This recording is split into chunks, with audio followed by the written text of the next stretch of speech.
My brother was a stone cold bully, and I was a rag doll for his wrestling moves. He would fold my limbs like laundry. His forearm was my next first introduction to a clothesline. I lost count of the untreated concussions I received from the times he tried to power drive me through the floor. I'm still traumatized from the years that we shared the same bed, the nights he would pass gas, then pull the covers over my head, his stench creating a noose around my lungs as I clawed at the covers, gasping for air. The last time I snitched on my brother, he gave me a wedgie from hell by pulling my drawers to the heavens, hooked me on the corner of the door for hours, left me hanging in there. My brother was a villain, but he was also my best friend. Showed me the ropes. In this tug of war of finding who I am, he pulled me under his wing, never hesitated to push me out of harm's way. Before I ever wanted to be the Black Panther, I wanted to be my brother. Marvel at how he bore his black skin like a suit of armor, the way he let the flap of his do-rag hang down like a cape. And every day on the basketball court, I witnessed with my own two eyes what it's like to watch a black boy fly, my brother. It's my hero. I've watched him be a light for others. Although along this road he had his own dark side to face, even in his lowest lane, I never saw him lose faith. That's why I worry for my brother, because if there's anything he taught me about the comics, it's that every Superman has his doomsday, but my brother's concept of strong is so broken. He would never fix his lips to ask for help. When I would walk into his room and ask him how he's doing, he would say, "I'm hanging in there."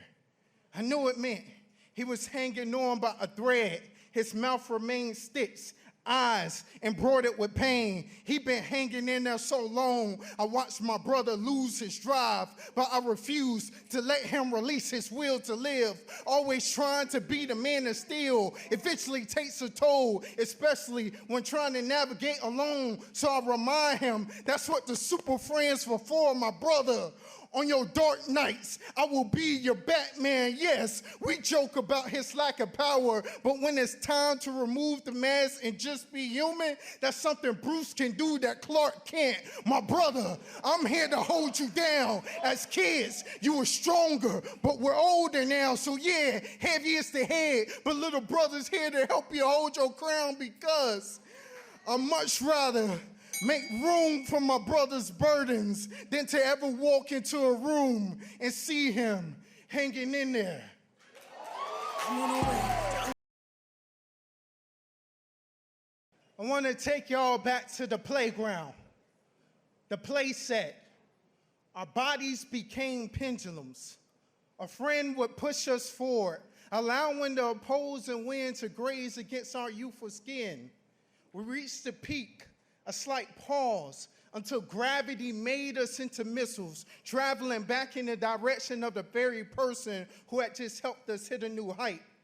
And as we approached, our friend didn't try to stop us, just anticipated the perfect time to press their palm into our spine and launch us back towards the heavens.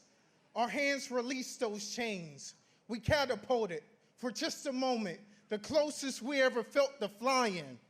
But that playground playset taught me our friends won't always be around to push. There will be times we grapple with the chains of that seat alone, presented with a choice to either sit and face the fate of never feeling what it's like to fly again, or you take the necessary steps back, set up your advancement like a sling, release, kick your feet, allowing the back and forth to be a part of building motion, knowing that's the key, that if you're going to sustain the momentum, then you got to be willing to swing. Playground, play ball, baseball.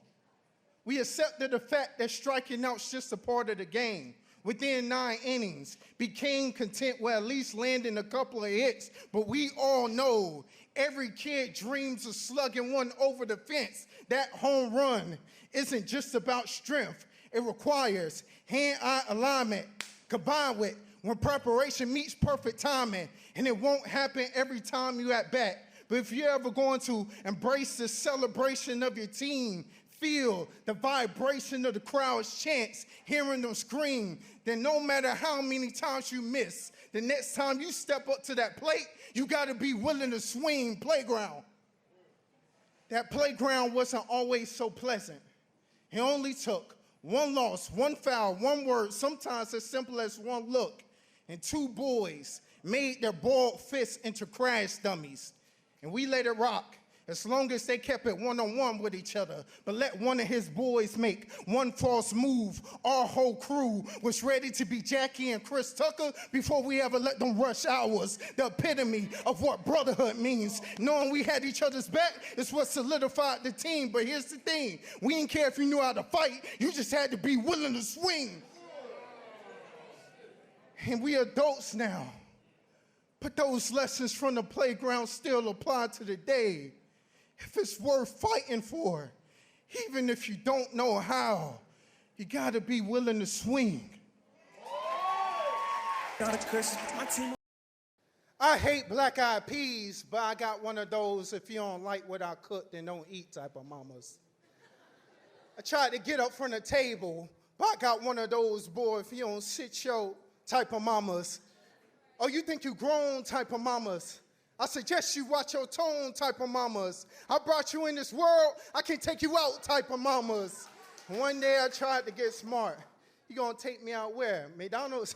But I got one of those, you got McDonald's money type of mamas, staying at child's place type of mamas. And I suggest you fix your face type of mamas. Quit crying before I give you something to cry about type of mamas.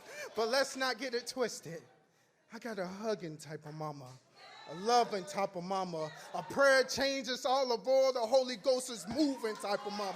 Strength of a bull type of mama. Love so tough, when you get in a whooping, you scream so loud no one can hear your voice type of mama. Before you get a whooping, she give you a choice type of mama. You can get it the easy way or the hard way. And one day I chose the latter. One day I chose to flee, only to glance back and see what looked like 3 generations of black women chasing after me. I got caught. But before she could swing, I reached up and grabbed the belt. She hollering, Jesus, save me from going to jail over this boy. I'm hollering, Jesus, I was just trying to save myself. She said, boy, you gonna make me lose my religion.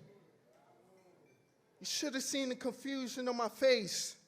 She spoke about religion as if it was tangible and could be misplaced, as if the pages in the book of life could be erased. And I thought to myself, surely this is a mistake. But at a very young age, I learned the hard way that it's best not to correct mama on what she says. And mama believes it when she says that God will answer all of our prayers, even in the moments where the world is trying to tear her apart. And it's in those moments I realized losing my mama would be like losing my heart. If I knew it would have caused less stress when you gave me a choice, I would have never chose the hard. But even in the midst of the hard, I got one of those, as for me and my house, we will serve the Lord type of mamas. No weapon formed against us shall prosper type of mamas. When the wig come off, you know it's real type of mamas. She hooting and hollering till she sweat type of mamas. She'll pray for her kids before she prays for herself type of mamas. And one night, I watched my mama get down on her knees to the heavens. She sent the plea, God, cover my son, be his screen, shelter his eyes from all of the pain I've had to see. That same night, I dropped down to my knees to the heavens. I sent the plea, God, take all of my mama's pain and place it inside of me. Which left me with a question. If we're both praying for each other's pain, then whose prayer does God answer? Gotta be careful what that kitty will put you in the trance. I'm on the way. Not afraid, give me all the curses. My team on